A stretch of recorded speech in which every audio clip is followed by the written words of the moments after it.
साथीहरू झरले नमस्ते नमन। मेरो नाम थमन। सन्चै हुनुहुन्छ साथीहरू? म त सन्चै छु। सो आज एउटा भिडियो देखाउने कोसिस गर्दैछु।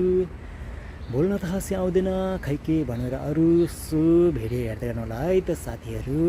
गाइज